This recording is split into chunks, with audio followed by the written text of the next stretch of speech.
16 श्रृंगारों में सबसे पहला श्रृंगार जो है वो बड़ा आवश्यक है। भले कितनी कड़ाके की ठंड पड़े परंतु पहला श्रृंगार जरूर करना चाहिए।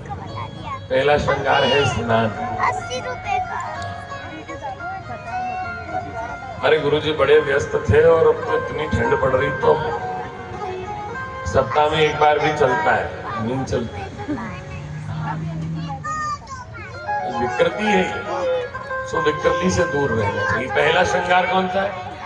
आप बोलोगे हमको क्यों सुना रहे हो गुरुजी, हमको थोड़ी करना कोई 16 श्रृंगार। सुन तो लोग घर जाके बता देना कि मेरे भी याद है। पहला श्रृंगार है स्नान। अच्छा नहीं करे तो भी हम अनुशासन कर सकते, क्यों नहीं करें? अभी ये वाला कम है। हाँ बस ज्यादा ताकत नहीं लगाना 16 श्रृंगार धारण करवाने में, नहीं तो कुछ खरीद के देने भी पड़ सकते, जेब पे लोड आ जाए। पहला श्रृंगार है स्नान। और दूसरा श्रृंगार क्या है? दूसरा श्रृंगार है बिंदी। क्या लगाना चाहिए? बिंदी। कैसी? लाल। काहे की?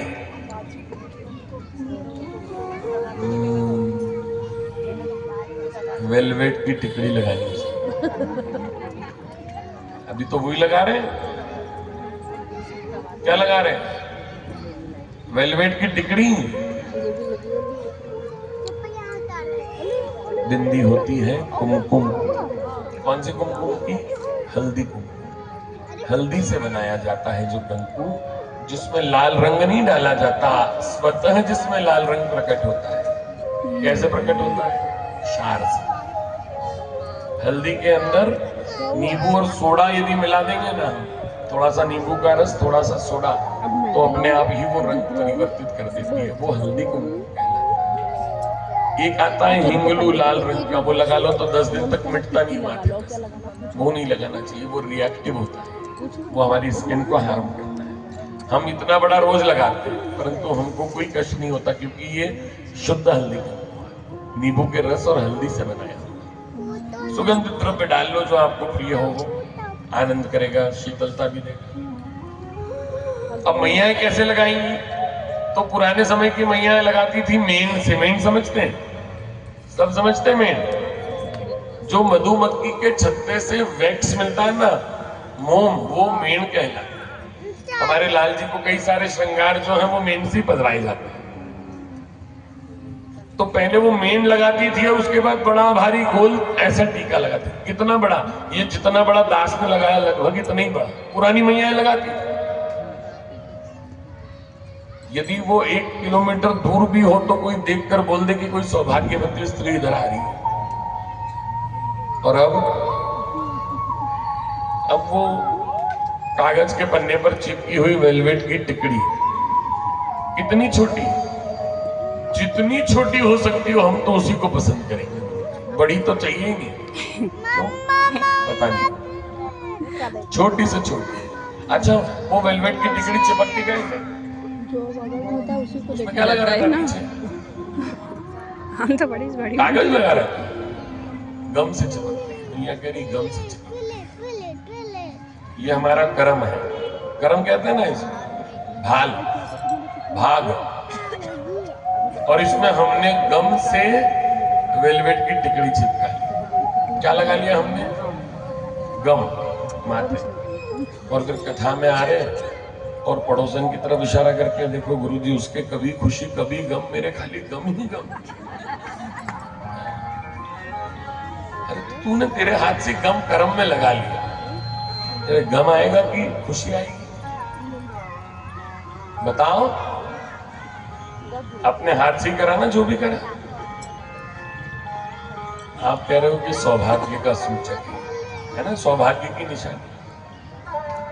और इसके प्रति आपका संचिंतन कितना है? स्नान करने जा रहे हो तो इसको निकाल कर या तो कांच पर चिपका रहे हो या वॉश बेसिन पर चिपका रहे हो। ऐसे ही होता है ना? नहीं होता क्या? होता है ऐसा। जितनी देर के लिए आपने अपने मस्तक से उसको हटाया, उतनी देर के लिए आपका स्वरूप कैसा बन गया? एक गंगा भागीरथी का रूप हो गया। वैधव्य का सूचक है मस्तक पर बिंदी का नहीं होना। अपने हाथ से ही हमने अपने सौभाग्य के सूचक को अपने शरीर से अंग से अलग कर दिया। श्रेयस्कर है ये। चलो मैं दिला। अब मेन वाली बिंदी जिनके लगी होती वो स्नान कर कर आ जाए तो भी वो साफ थोड़ी होती, वो मेन हटने देता है कुमकुम को? नहीं। तो क्षण भर के लिए भी वैधव्य का क्यों हम अपने मुख को वैधव्य से भर लें? एक बार पूछकर देखो जरा, जिन्होंने अपने सुहाग को खो दिया उसके बाद कोई जीवन का सुख आनंद बचा, तो हम क्यों फिर ऐसी अनीति कर रहे हैं अपने खुद घर जा रहे की? क्या? इस पर चर्चा भी करेंगे पार्वती के प्रकरण में। अभी तो 16 श्रृंगार सुन लो। दूसरा श्रृंगार क्या हो गया? बिंदी, हल्दी और कुमकुम से, है ना? तीसरा श्रृंगार सिंदूर। सिंदूर, सिंदूर कहां भरा जाता है? कौन कौन सिंदूर भरता है? कुमकुम के सिंदूर। अभी अंतर है कुमकुम और सिंदूर में। जो सिंदूर भरता है वो अलग है, कुमकुम भरते हैं वो अलग है। देखो एक भी मैया सिंदूर वाली नहीं दिख रही है। सिंदूर 1 2, अभी तो कुमकुम दिख रहा है, सिंदूर तो अलग ही चमक जाता है। सिंदूर और कुमकुम में जो स्वाभाविक अंतर है वो है उसके भार का।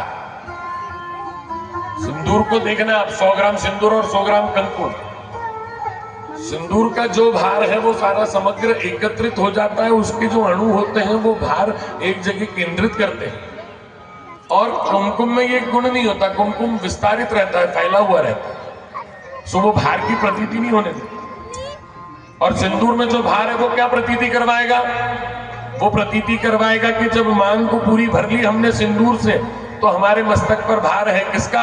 जिस कुटुंब में हमारे माता पिता ने हमारा विवाह करवा दिया, उस परिवार के